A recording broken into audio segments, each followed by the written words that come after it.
नमो अरिहन्ताणम् ॐ नमो सिद्धाणम् ॐ नमो आयर्याणम् ॐ नमो वज्रायणम् ॐ नमो लोय सर्वशाहुणम् ॐ नमो लोय सर्वशाहुणम्। आपने आपको आप में वर लिया, चेतना को स्वयं ही प्रखर कर लिया। वीतरागी प्रभु हे महावीर जिन आदिनाथ प्रभु तुम तारण तरण आपके द्वै चरण में विनम्र नमन। आपके द्वै चरण में विनम्र नमन। यस्य स्वयं स्वभावाप्ति प्रभावी कृष्ण कर्मणः तस्मै संज्ञान रूपाय नमोस्तु परमात्मने नमोस्तु परमात्मने। जय बोले अनंतानंद सिद्ध परमेष्ठी भगवान की। प्रथम तीर्थंकर श्री ऋषभनाथ भगवान की। धर्म तीर्थ शासनायक अंतिम तीर्थंकर भगवान महावीर स्वामी की। आचार्य भगवंत गुरु श्री पूज्यपाद स्वामी की। आचार्य भगवंत गुरु श्री विराट सागर जी गुरुदेव की। मम दीक्षा गुरु आचार्य भगवंत गुरु श्री विनम्र सागर जी गुरुदेव की। मथुरा सिद्ध क्षेत्र की। विगत कुछ दिनों से पूज्यपाद स्वामी की वाणी इष्ट उपदेश के माध्यम से हम सभी लोग सुन रहे हैं। और पूज्यपाद स्वामी ने एक आध्यात्मिकता को लिए हुए यह इष्ट उपदेश की रचना आगम और आध्यात्मिक दोनों दृष्टियों से पूज्यपाद स्वामी चर्चा कर रहे हैं। और आज बहुत विशेष बात को रखने का प्रयास करेंगे। और कल आचार्य भगवंत ने अपनी बात रखते हुए कहा कि जिन भावों से आत्मा शाश्वत सुख को भी प्राप्त कर सकती है, उन भावों से यदि स्वर्ग में चली जाए, स्वर्ग पर्याय को प्राप्त कर ले, तो कोई बड़ी बात नहीं, कोई आश्चर्यकारी बात नहीं। क्योंकि जिन भावों से परिणामों से व्यक्ति जब इतने सुख को प्राप्त कर सकता है तो सामान्यता बात है। जैसे कोई व्यक्ति 6 किलोमीटर तक कोई भार को ले जाता है और कोई आधा किलोमीटर तक वह भार ले जाए तो वह व्यक्ति दुखी नहीं होगा। कल पूज्यपाद स्वामी ने ऐसी बात रखी। अब आज की बात आएगी कि ऐसा स्वर्गों में क्यों गया जी, क्योंकि स्वर्गों में क्या है ऐसा।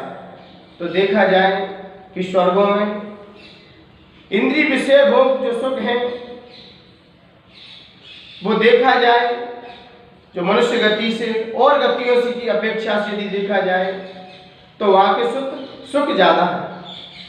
वहां के इंद्रिय विषय भोग बहुत है, कल्पना नहीं कर सकते। आइए आज उसी का विवेचन देखते। पहले गाथा को लेते हैं, गाथा को अपने बीच रखते हैं। उसके बाद आज उस इंद्रिय सुख के बारे में चर्चा कि वहां पर ऐसी क्या है विशेषता कि स्वर्गों का कथन, स्वर्ग के सुखों का कथन, स्वर्गों का कथन तो स्वर्ग के ही समान है, क्योंकि वहां तो हम किसी की उपमा नहीं दे सकते। सारी उपमा देगी फीकी पड़ेगी। लेकिन आज देखते हैं, आइए गाथा निकालिए। पहले गाथा नंबर 5। ऋषिक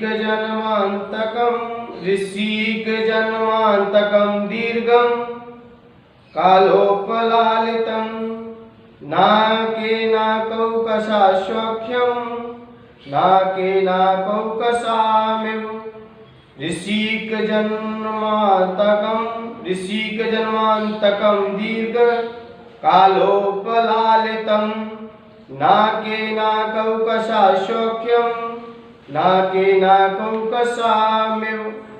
पूज्यपाद स्वामी आज स्वर्ग के सुखों का कथन, ऋषि के जन्मांतकम इंद्रियजन,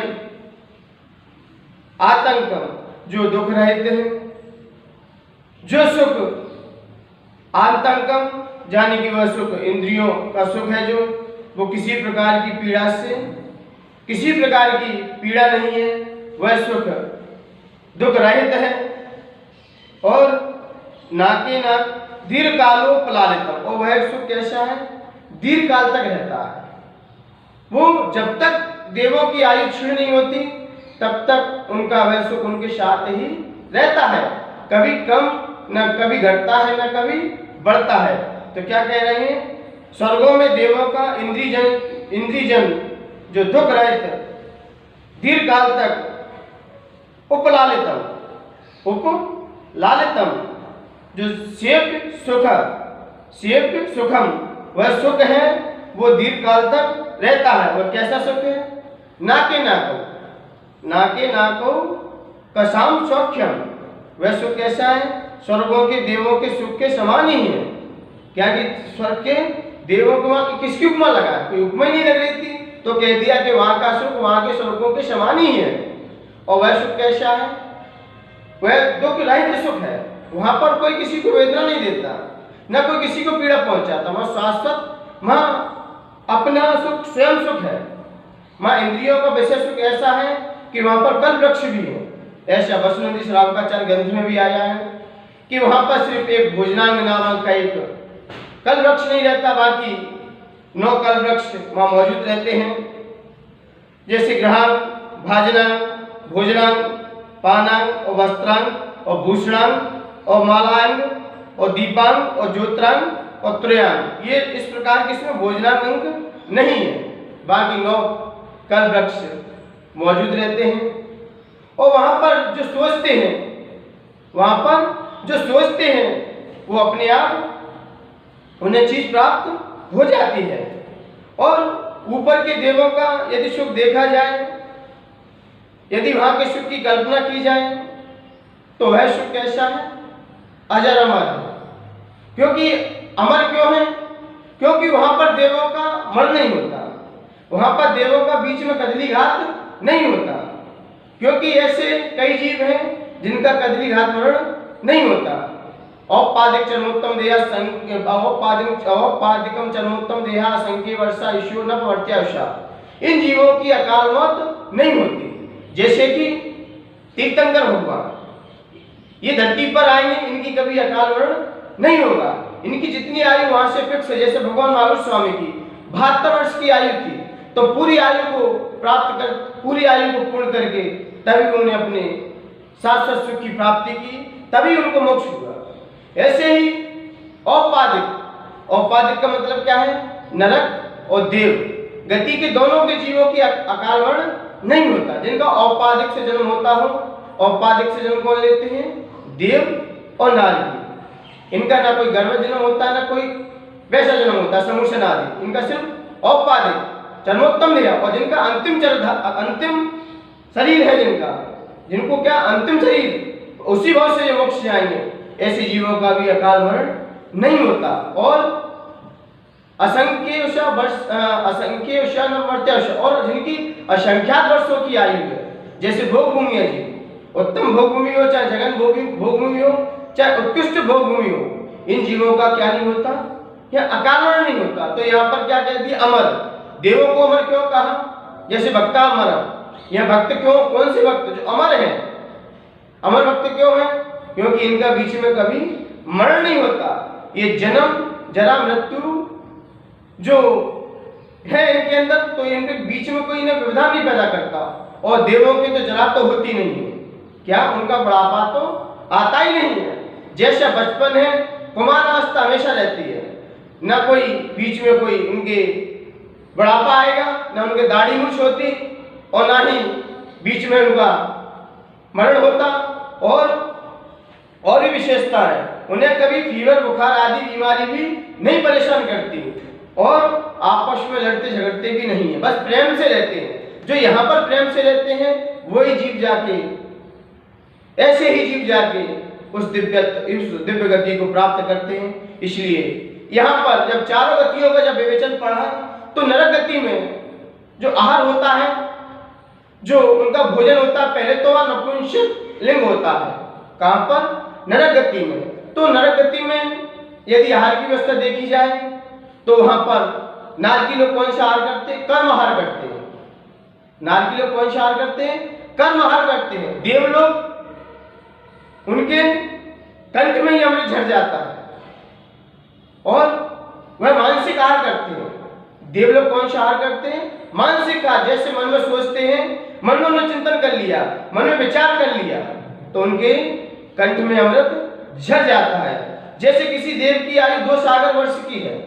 कितने की है?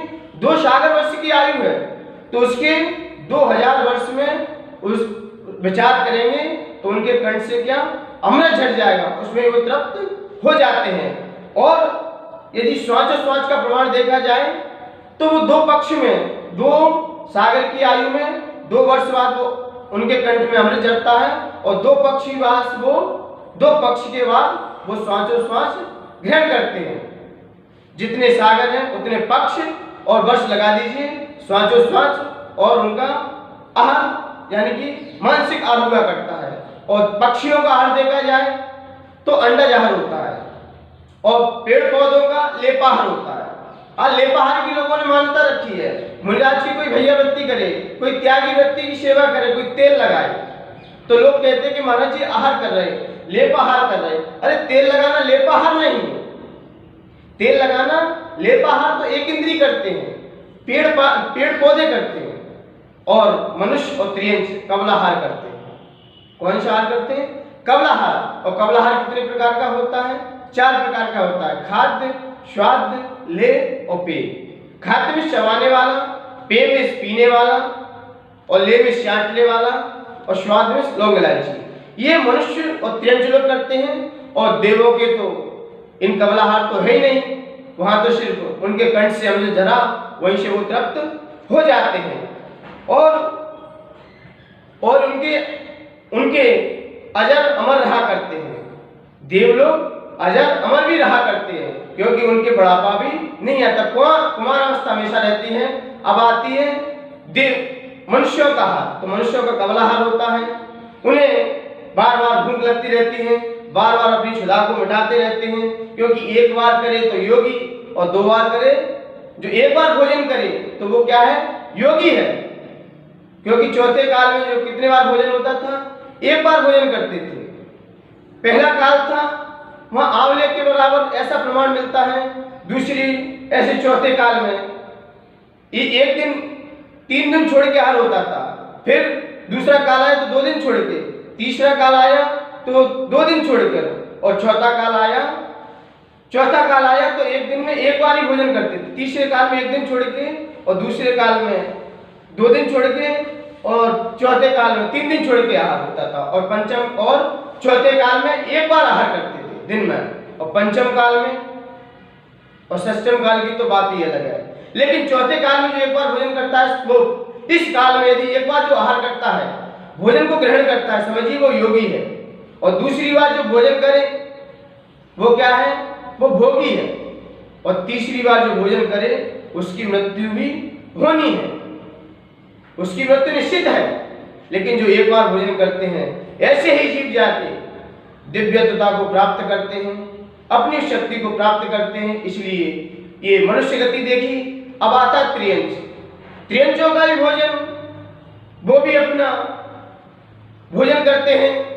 वो भी पत्ते, घास, पेड़ पौधे आदि, उनके चारा आदि होता है, उनसे अपना जीवन यापन करते हैं। और देव लोग जो मानसिक आहार करते हैं, उन देवों का यदि आहार की कल्पना देखी जाए, उनके विषय भोगों की कल्पना देखी जाए, तो यहाँ से यदि कल्पना देखी जाए तो इतना सुख तो चक्रवर्ती कामदेव, जो नारायण पति नारायण की जो इंद्रिय सुख होता है, इनके पास कितनी विषय भोग सामग्री है, लेकिन इनका सुख भी, इनका अनंत सुख हो, उत्कृष्ट सुख हो, तब जगन भोग भूमि के जीवों का इनका उत्कृष्ट होता है, उनके जगन होता है, जगन भूमि भोग भूमि जीवों का। और जगन भूमि भोग भूमि का उत्कृष्ट जो इंद्रिय सुख है वो मध्यम भोग भूमि जीवों का जगन सुख है। और मध्यम भोग भूमि के जो उत्कृष्ट सुख है, जो सुख है वो उत्कृष्ट भोग भूमि के वो सुख की प्राप्ति है।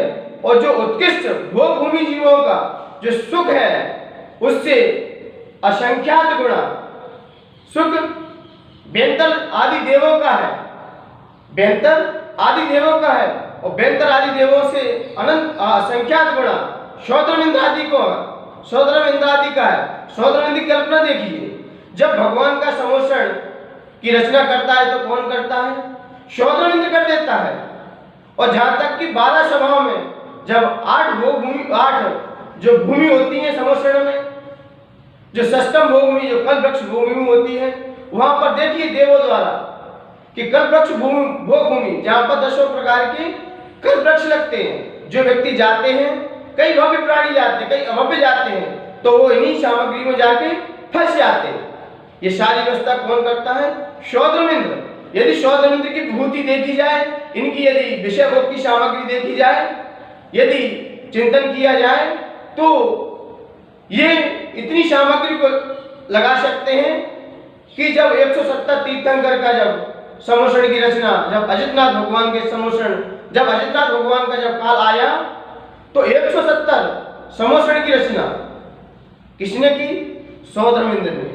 देखिए कितनी अपार शक्ति है उसकी, कितनी विभूति होगी उसके पास। वह सुख, वह इंद्रिय सुख, वह विषय भोग सुख किसके होता है? वह शौद्रमिंद्र के भी होता है। और वहां पर यदि सुख का विवेचन देखा जाए, सुख का चिंतन किया जाए, उनका विस्तारा जाए, तो वहां पर इंद्रिय विषय भोग सुख है वो काय से ही प्रविचार करते हैं।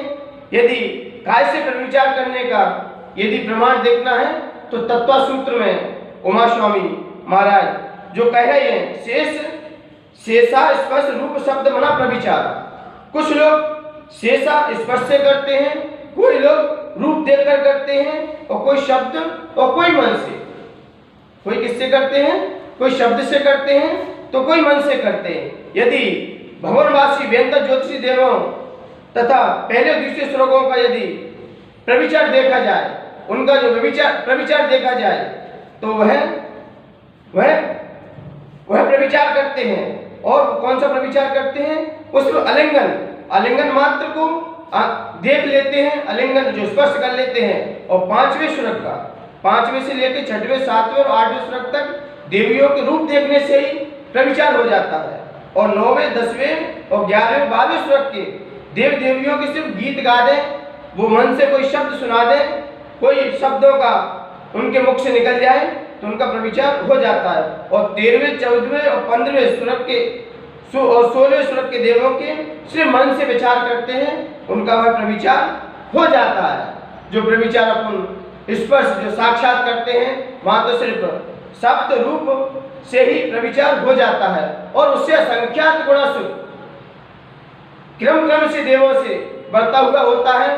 और 16वें श्लोक की तो विशेषता ही अलग है, क्योंकि यहाँ पर यहीं तक देवियों का आगमन है, यहाँ से ज्यादा, यहाँ से ऊपर देवियों का आगमन बंद है। अब इससे ऊपर देवियां नहीं जाती। और लेकिन इंद्रिय विषय लोग, इनकी कांति यदि इनकी विभूति देखी जाए, इनका प्रताप देखा जाए, तो एक दूसरे से अधिक होता गया है। मान्यवर, ये था देवों के इंद्रिय विषय भोग का सुख। ऐसा सुख है जो अपन उनकी कल्पना भी किसी से नहीं कर सकते, क्योंकि मैंने पहले कह दिया कि उनके सुखों की कल्पना हमारे मन से परे है, हमारे विचार से भी परे है, और हम उनकी कल्पना नहीं कर सकते। तो आइए, जब इसके कथानक याद आ रहा है मुझे, जब किसी व्यक्ति ने कहा, जब नारद जी ने जब कहा ब्रह्मा से कि ब्रह्मा जी आप तो ये बताइए कि मैं जब नरक की यात्रा करने गया और मनुष्यों को भी देखा और त्रियंचों को भी देखा, लेकिन नारकी लोग तो इतने भरे पड़े कि वहां पर पैर रखने की जगह नहीं है, और स्वर्ग में जब देखा आपके पास तो खाली पड़े हो, क्या कारण है? आप मुझे अवगत कराइए। तब ब्रह्मा ने कहा, नारद जी, यदि आपको स्वर्ग को भरना है तो नीचे जाइए। मनुष्य स्वर्गों में, देवों में कौन आते हैं? सिर्फ त्रियंश और मनुष्य गति के जीव ही देव गति को प्राप्त करते हैं। ना नार की जीव देव गति जाते हैं, ना देव से देव बनते हैं। लेकिन देव से आने वाला जीव यदि मिथ्यात्व के साथ आ रहा है तो वो एक इंद्रिय वनस्पति कायक में वनस्पति वायु कायक और अग्नि कायक में उसका जन्म नहीं होता। बाकी सभी कहीं पर भी जा सकता यदि मिथ्या दृष्टि है तो, और सम्यक तो है तो वह मनुष्य गति को स्वीकार करेगा, मनुष्य गति में आएगा। लेकिन जब ब्रह्मा ने कहा कि वहां तो आप जाइए किसी या त्रियंश और नरक को, या त्रियंश या मनुष्य गति के जीव को यहाँ पर आप लेके आ सकते हो, स्वागत है। तो वह नारद जी जैसे ही धरती पर आए तो धरती पर जैसे ही देखा, जैसे ही विचरण किया तो एक व्यक्ति दिखा, उसे एक व्यक्ति देखा तो उसने उस व्यक्ति से कहा कि आपको स्वर्गों में चलना है, वहाँ के विषय भोग यहाँ से भी ज़्यादा है, यहाँ से भी बहुत अच्छे सुख हैं, आपको वहाँ के सुखों की हम कल्पना भी नहीं कर सकते। तो उसने कहा कि और ठहर जाइए। उसकी उम्र 25 और 20 साल की थी, 20-25 साल की उम्र थी। उसने कहा, मुझे और सुखानुभव करने दीजिए, मैं जब यहाँ के विषय भोग को भोग लूँगा, शादी कर लूँगा, उसके उपरांत मैं 5 साल के बाद आपके पास चलूँगा। तो जैसे ही 5 साल हुए, 5 साल होने के बाद वह व्यक्ति जाने लगा। तो जैसे ही नारद जी के पास फिर पहुँचा और जैसे ही फिर उसके पास आया तो नारद जी ने कहा कि आपके 5 साल हो गए, अब बोला शादी हो गई है तो कुछ बच्चे का भी मुख देख लेंगे, तो बच्चे हो जाएंगे उसके बाद चलेंगे।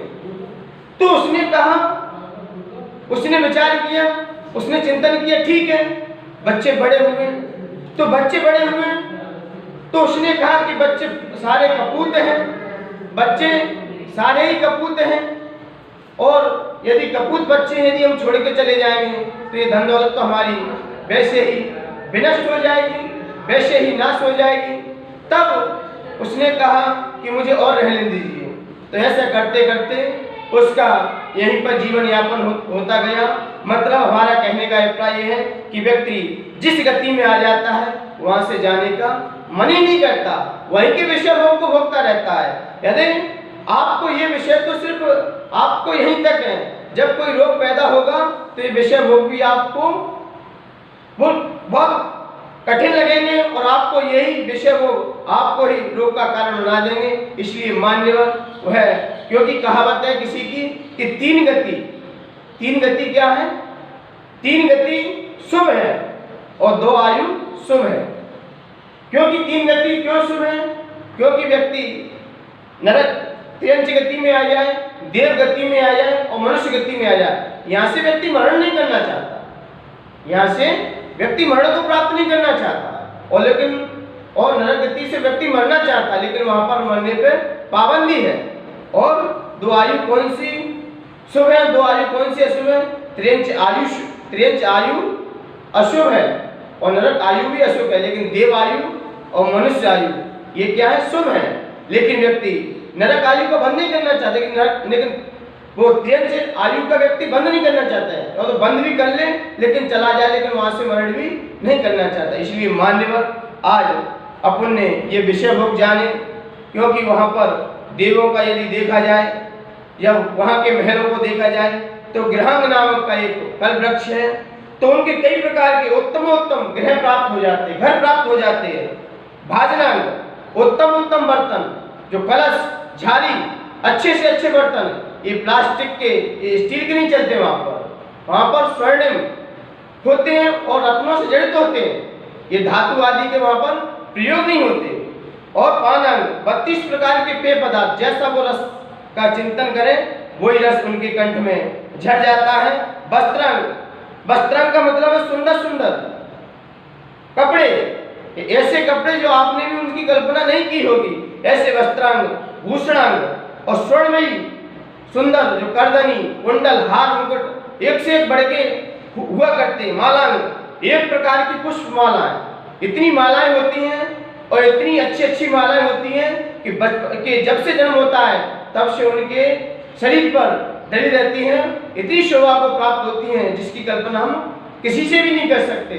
और जैसे कोई मिथ्या दृष्टि होता है तो उसका एक विशेषता है कि 6 महीना पहले से उसकी आयु शेष रह जाएगी, वहीं से वह माला मुरझाने लगेगी और वहीं से माला मुरझाएगी, उसकी शरीर की कांति भी हीन होती चली जाएगी। कांति हीन होते होते जब जान लेगा अब मुझे यहाँ से मरण करना है, तब वह वहां से चीखता है और चिल्लाता है। लेकिन सम्यक दृष्टि होता है वो सहज ही आता है। इसके बाद आता है भूषणांग, एक से एक स्वर्णमयी करदनी और मालांग, एक से एक मालांग, दीपांग, एक से एक दीपक की ज्योति इसका प्रकाश है।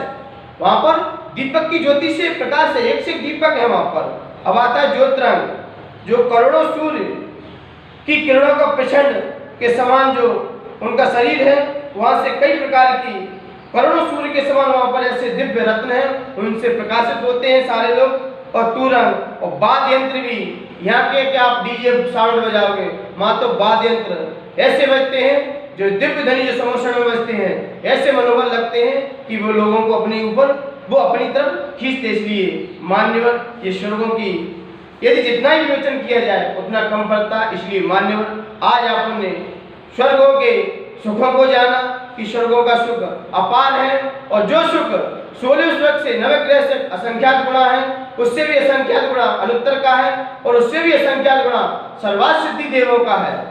सर्वासिद्धि देवों का सुख उससे भी असंख्यात गुणा है, और उससे भी असंख्यात गुणा 12वें गुणस्थानवर्ती मुराज का है, और उससे भी असंख्यात गुणा सुख सिद्धों का है। इसलिए मानवर ये शाश्वत सुख प्राप्त करना है। यदि अपन को इस विषय भोग से बचकर अपने इंद्रिय सुख को यदि विवेचन देखना है तो स्वर्गों का सुख अनुपम है, इसकी कल्पना हम किसी से नहीं कर सकते। और वहाँ पर सुख अजर अमर है, क्योंकि यहाँ पर तो हम जन्म मरण से पीड़ित रहते हैं, न वहाँ जन्म की वेदना होती है न मरण की वेदना होती है, और बुढ़ापा तो वहाँ आता ही नहीं। और यहाँ पर तीनों ही वेदना अपन को, तीनों वेदनाओं का अपन को संघर्ष करना पड़ता है। इसलिए मान्यवर अपन लोग व्रतों को अंगीकार करके, व्रतों को धारण कर कर, सम्यक्त को अंगीकार कर अपने उस सुख को प्राप्त करें। उस इंद्रिय सुख जो स्वर्गों का सुख है उसको भी अपन जाने, उसके बाद आगे आत्म सुख को प्राप्त कर अपने लक्ष्य को प्राप्त करें। इन्हीं पवित्र भावनाओं के साथ जय बोली आचार्य भगवंत गुरुवत श्री विराट सागर जी गुरुदेव की, आचार्य भगवंत गुरुवत श्री विनम्र सागर जी गुरुदेव की।